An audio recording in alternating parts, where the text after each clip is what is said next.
கனடாவின் ஓட்டாவாவில் கடந்த வருடம் இலங்கை குடும்பத்தை கத்தியால் குத்தி கொலை செய்த 20 வயது இளைஞர் தனது குற்றத்தை ஒப்புக்கொண்டுள்ளார். அத்துடன் தானுஷ்க விக்ரமசிங்க என்பவரை தாக்க முயற்சித்தமை தொடர்பான குற்றச்சாட்டையும் சந்தேக நபர் ஒப்புக்கொண்டுள்ளதாக சர்வதேச ஊடகங்கள் செய்தி வெளியிட்டுள்ளன.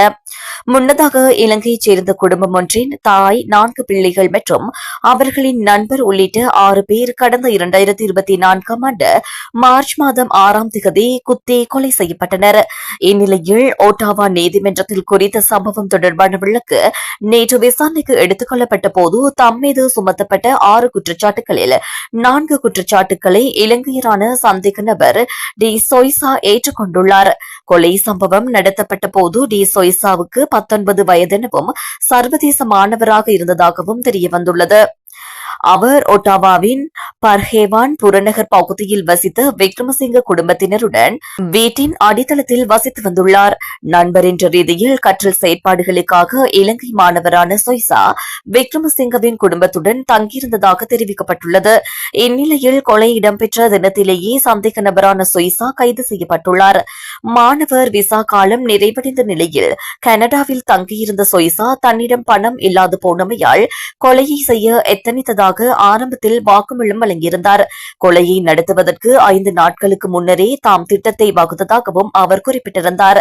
கொலைக்கு பயன்படுத்தப்பட்ட கத்தியை கொண்டு ஏற்கனவே தற்கொலை முயற்சியிலும் சந்தேக நபர் ஈடுபட்டுள்ளதாக நீதிமன்றத்திற்கு தெரிவிக்கப்பட்டுள்ளது. இந்நிலையில் எவ்வித கற்றல் செயற்பாடுகளும் தொழிலும் இன்றி இருந்த சந்தேக நபர் மெய்நிகர் காணொலி விளையாட்டுகளில் தமது நேரத்தை செலவிட்டார் என்பதும் விசாரணைகளில் தெரியவந்துள்ளது.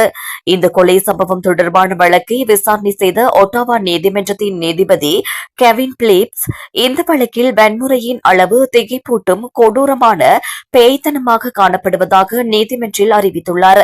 எனினும் விசாரணை முழுவதும் டி சொய்சா அமைதியாக அமர்ந்திருந்ததாக குறிப்பிடப்பட்டுள்ளது.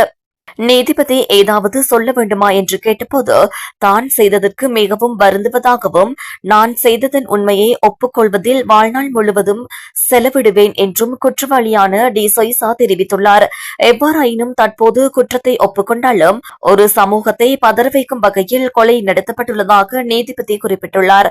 அத்தோடு ஒரு குடும்பத்தின் நம்பிக்கையை சீர்குலைத்து கொலை செய்யப்பட்டுள்ளதாகவும் அவர் தெரிவித்துள்ளார்.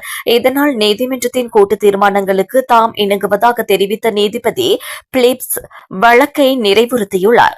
கொலை குற்றச்சாட்டுகளை ஒப்புக்கொண்டுள்ளமையால் சந்தேக நபருக்கு பிணையற்ற வகையில் குறைந்தபட்சம் 25 வருடங்கள் சிறை தண்டனை விதிக்கப்படும் என தெரிவிக்கப்பட்டுள்ளது.